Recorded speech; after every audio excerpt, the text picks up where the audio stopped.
Yan mga kamaster, ang dami. Yan. So yan mga kamaster, mga inahingan mga kamaster. Yan. Meron pang biik. 5 inahing yan mga kamaster. Yan. 5 inahing.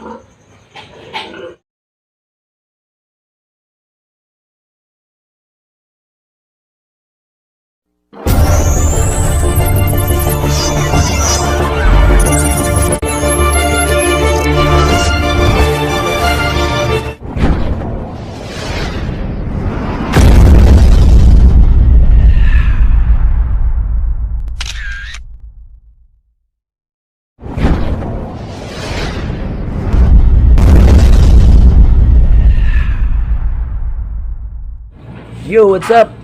Welcome back. Magandang araw sa inyong lahat. Panibagong araw, panibagong vlog din naman tayo, no, mga kamaster. And for today's video pala mga kamaster is magpa-farm tour tayo dito sa Imbis. So, bago ang lahat mga kamaster is kung bago ka pa lang sa aking munting channel or napadaan ka lang sa aking munting channel, so huwag mong kalimutan mag-like, subscribe at hit mo rin yung notification bell para updated ka sa mga video na i-upload ko. So ayun mga kamaster, so simulan natin. So ayun mga kamaster, so papunta na tayo dun sa farm mga kamaster. So dito tayo dadaan. Diyan pala si Master Alquino, naglilinis. So dito tayo dadaan mga kamaster. So bago tayo makarating doon sa farm mga kamaster is huwag mo munang kalimutan mag-hit sa subscribe button at notification bell para ma-update ka sa mga video na ma-upload ko mga kamaster. So, ito pala yung mga video ko mga kamaster is about tutorial, about adventure, fishing, yung pagkakatay ng mga baboy, kahit ano, manok. So dito tayo mga kamaster, dito sa farm. So simulan natin dito. Ito mga kamaster, mayroong manok dito. Yan mga kamaster, si tandang manok at si inahing na manok. So, yan mga kamaster. So dito naman sa left side ko is mayroon din dito, no, mga manok din. Yan, no. Yan yung paitlogan, pugad ng mga ano mga kamaster. Inahing na manok. Yan, no. Yan mga kamaster. Yan, nangingitlog pa sila, oh. Yan. Yun. Daming itlog mga kamaster, oh. Yan yun sila mga kamaster. So tara, labas tayo.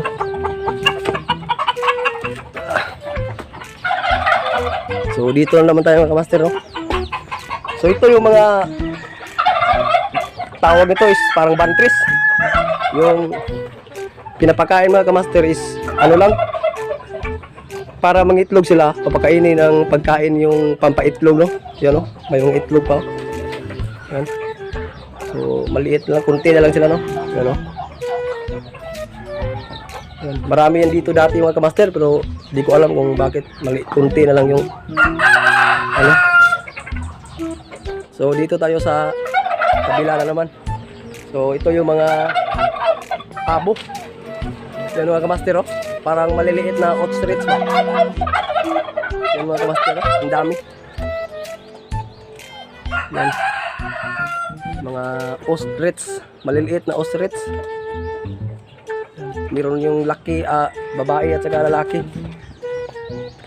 Tapos dito naman is meron din mga itik. Yun. Yun mga kamaster. Dito mga kamaster, meron tayong mga sisiw. Yan. Yan, mga sisiw yan. Yan. Meron pa mga manok sa ilalim. Yan, oh. Yan mga kamaster, oh. Dito, mga sisiw. Yan, sisiw. Ang daming sisiw. Ito. Masarap sa pinulang manok to mga kamaster, oh. Yan, oh. Yan pala is maliliit na ostrich, no? Mga anak sa pabo. Kung sa Bisaya ang tawag sa amin is pabo. Yan yung mga maliliit na pabo. Tara, balik tayo. So, punta naman tayo dito sa mga baboy. Ito mga kamaster is sakto din yung farm nila mga kamaster kasi hindi makakadisturbo. Meron talagang sariling septic tank. So, dito tayo sa mga biik. Oh, yan oh. Yan mga kamaster, mga biik yan mga kamaster.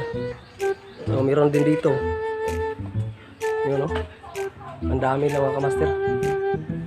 Yan. So, punta tayo dun sa kabila, no? Ito mga kamaster. Mga platining.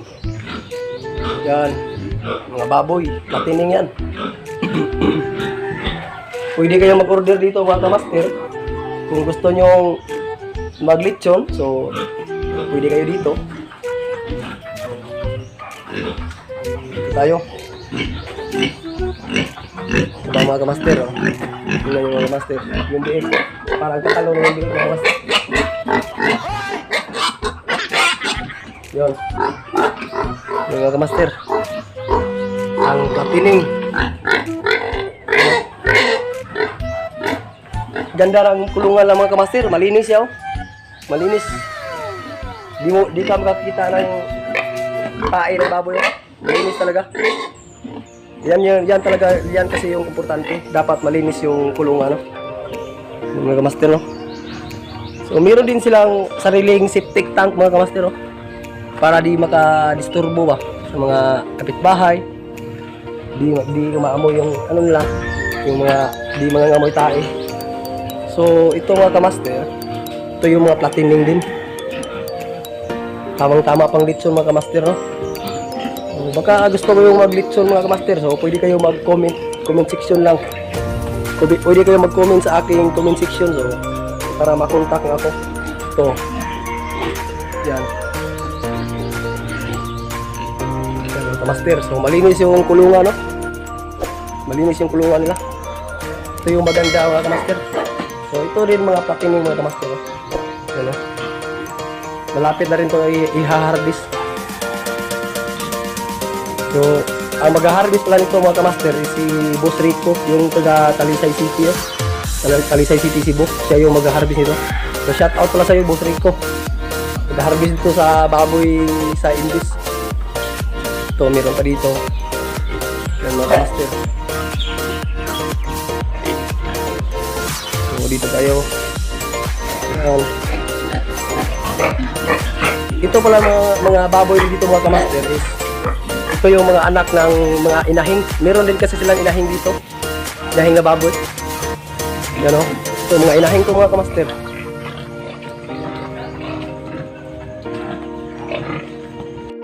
So yan mga kamaster, mga inahing yan mga kamaster o. Yan. 4 na inahing. Tapos hanggang doon pa yun o. Puro yan mga inahing dito. Banda. Dito tayo. Yan, may inahing na dyan o. Meron pang biik. So sa farm plan na ito mga kamaster is dito sila kumukuha ng mga biik, no? Nung gagawing platining. Kasi marami silang inahing dito. Parang mga nagpa sa 15 siguro or 20. So meron dito mga biik. Tapos dito meron dito din inahing. Saka may biik pa. Yan mga kamaster, oh. Yan yung mga kamaster. Dito naman is 5 inahing, no? Ano? 5 inahing yan mga kamaster. 5 inahing. Ano? Ang dami mga kamaster, no? So, punta tayo dito sa unahan, no? Yan, meron din dito. Yan. Yan, mga inahing yan. So, meron silang nilagay dito. Ito yung mga pizza. Kung kailan manganganak, no, nilagyan nila. So, example ito. Feeding rate 39. So, di ko alam yan. Sila lang nakakaalam ito mga kamaster kung ano yung mga diskarte nila. Kung kailan manganganak, sila yung nakakaalam. So, sa kabila naman, meron dito bakal. Yan o. Yan yung taga-upa mga kamaster, no? Para mabuntis yung mga inahing na baboy. Yan. galing sa kanya yung mga biik mga kamaster kasi siya yung taga upa ng inahin na baboy. Yan. Ang laki ng itlog. Tapos dito, sa tabi, meron din dito inahin na baboy. Yan o. So, meron nakalagay na litra yan. Litra yan. Kung kailan mga anak. So, dito is meron din dito. Yan, so, mga inahin din, oh. Ang daming inahin dito mga kamaster. Sa tansya ko mga kamaster is mga ano ata? Nasa 20. Nasa 20 yung ano mga kamaster. Inahin nila. So, malinis yung kulungan ng mga kamaster, oh. Tingnan nyo. Walang problema sa kulungan. Malinis talaga, oh. Meron kasing taglilinis dito mga kamaster, si Master Jason. Kaso, tapos na yan lininisan, kaya tingnan nyo yung ano nyo, kulungan. Tapos, safety rin yung ano nila. Yan o. Dito dadaan yung, pag naglilinis ka, dito pumupunta yung ano, baboy dahil yan o. Meron pang septic tank na nakalagay, meron pang sako. Kaya safety talaga mga kamaster, no? Di na nangamoy tae yung ano nila, kulungan. Tapos di rin, ano mga kamaster, tapos di rin nakakadisturbo sa mga kapitbahay, no? Kasi merong talagang sariling septic tank to. Yan, no? Septic tank.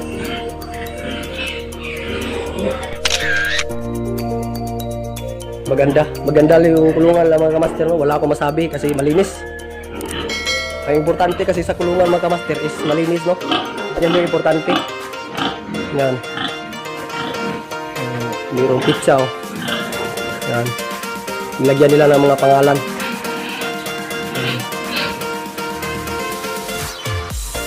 Tapos andyan si Butakal. Natulog si Butakal. Yan. Yung mga kamaster. Ang daming inahin, no? Dito sila kumukuha mga kamaster ng mga biik. Yan, oh. Meron ng biik, oh. Yan, mayroong pizza dito. John 27, July 7, August 7. Ano? Yan. Mayroon pa mga itik dito.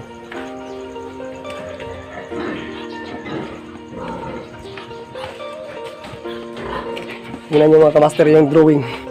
Si Master Jason nag-drawing yan mga kamaster. Oh. Tingnan nyo.